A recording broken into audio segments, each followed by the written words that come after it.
Là, je me rappelle, c'est le premier jour quand on est arrivé avec tous les enfants qui nous ont accueillis. Donc, on va dire, là, sont les enfants qu'ils qu'ils traitent. Et, et c'est gratuit, quoi. C'est gratuit pour les enfants. C'est-à-dire, les familles peuvent, ceux qui ne peuvent pas, ils peuvent juste déposer leur enfant à l'hôpital et en général, l'hôpital prend soin de ses enfants. Quelque chose qui est assez fabuleux, je trouve. Et dans cette partie de l'hôpital, il y en avait une dizaine, dont cette petite. C'est marrant parce qu'elle voulait absolument utiliser l'appareil. J'avais un petit appareil et voulait prendre des photos. Et on leur a laissé prendre des photos justement, qui étaient des photos un petit peu floues, mais qui étaient des photos. Donc elles étaient fascinées par ça. Dès qu'elles prenaient, elles voulaient voir aussi de l'autre côté, elles voulaient voir le résultat. Parce que je pense pas que ça se fasse assez souvent, quoi. Et ouais.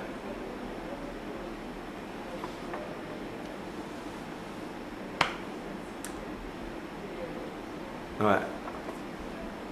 Ben, je pense que en voyant le visage de tous ces petits gamins qui sont handicapés et qui voient que d'un seul coup, leur vie est importante.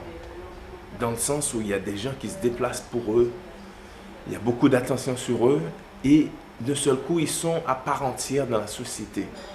Et on a vu une joie de la part de ces enfants quand on leur parlait, quand ils s'exprimaient, parce qu'il y en a qui chantaient, qui dansaient un petit peu, ils ont fait un spectacle. Et ça nous donne envie de continuer à les aider, quoi, de continuer à les intégrer dans la société. Parce que c'est vrai que très souvent être handicapé, même en France, ça peut être très difficile. Alors imaginons dans un endroit comme Haïti où là, ça doit être catastrophique. Donc de trouver un endroit tel que cet hôpital qui vient de s'inaugurer, pour eux, d'avoir chez soi, j'imagine que ça veut dire beaucoup de choses. Et ça se voit dans leurs yeux, ça se voit dans leur manière d'être, de se comporter. Et ouais, ce que je peux dire, c'est que pendant cette journée, ils savent qu'ils sont dans la société, ils savent qu'ils they mean something. Ils sont très importants aussi. Et ça, c'est touchant. Donc, c'est-à-dire, c'est un cycle, quoi, pour dire qu'il y a quand même un futur. C'est-à-dire, ce petit jeune qui est mal en place, en allant dans l'orphelinat, il arrive à s'offrir une éducation et par la suite, il arrive à aider les autres petits jeunes qui montent. Donc, c'est un vrai travail, quoi. C'est un vrai travail. Ça fait des années que ça dure et donc, il faut continuer à le supporter.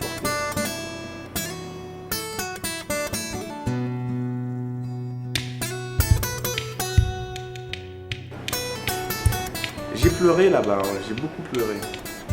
J'ai beaucoup pleuré, surtout quand Father Rick faisait cette cérémonie. C'est-à-dire, il y a un enfant, la veille, avec qui on s'amusait, et qui était donc le mercredi. Et le jeudi matin, c'est là qu'il recueille tous les enfants qui sont morts et il fait une petite cérémonie pour eux. Et on savait qu'on allait voir des enfants qui étaient morts. Mais de l'autre côté, quand on arrive là-bas, le premier visage qu'on voit, c'est l'enfant avec qui on s'amusait la veille, qui est complètement mort. Et là, il y a une réalité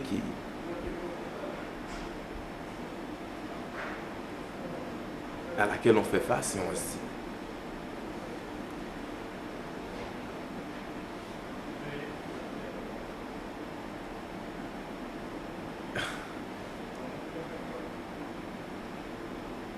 on dit que c'est vrai que la vie ne tient pas à grand-chose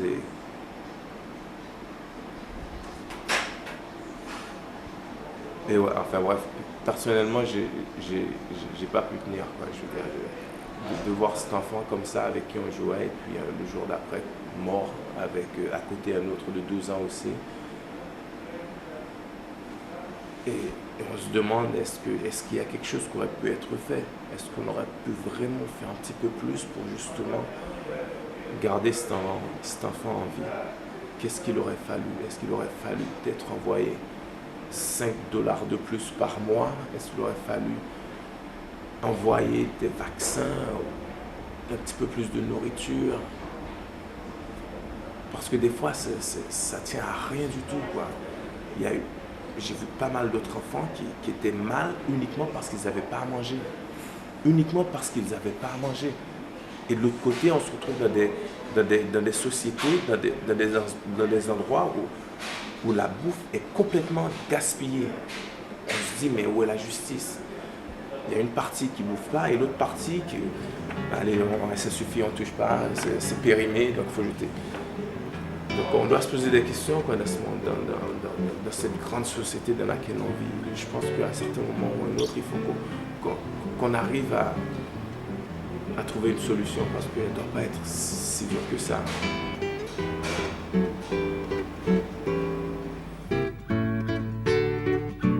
Les enfants, c'est le futur quand même.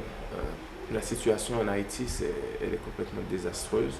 Malheureusement, on a été touché par la crise financière, par les catastrophes naturelles, des écoles qui s'écroulent. Enfin, bref, en une année, on a tout connu. Et ça devient de plus en plus dur pour Haïti. Faut supporter Haïti sur plusieurs niveaux, non pas uniquement avec les enfants, économiques, politiques. Il faut un gros travail. C'est vrai que c'est bien de se concentrer sur les enfants parce que ça peut ramener de l'espoir, c'est le futur. Et s'il y a des organisations, s'il y a des groupes qui peuvent le faire et bien le faire, c'est déjà ça de gagner. Il y a beaucoup de choses à faire.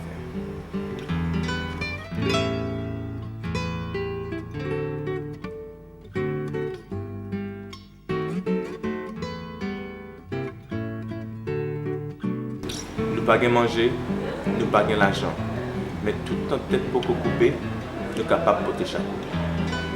Ce qui signifie on n'a peut-être pas de nourriture, on n'a peut-être pas d'argent, mais tant qu'on est là, tant qu'on a une tête, on peut encore porter un chapeau. Donc je pense que ça veut dire ce que ça veut dire, quoi. Tant qu'on respire, il y a de l'espoir.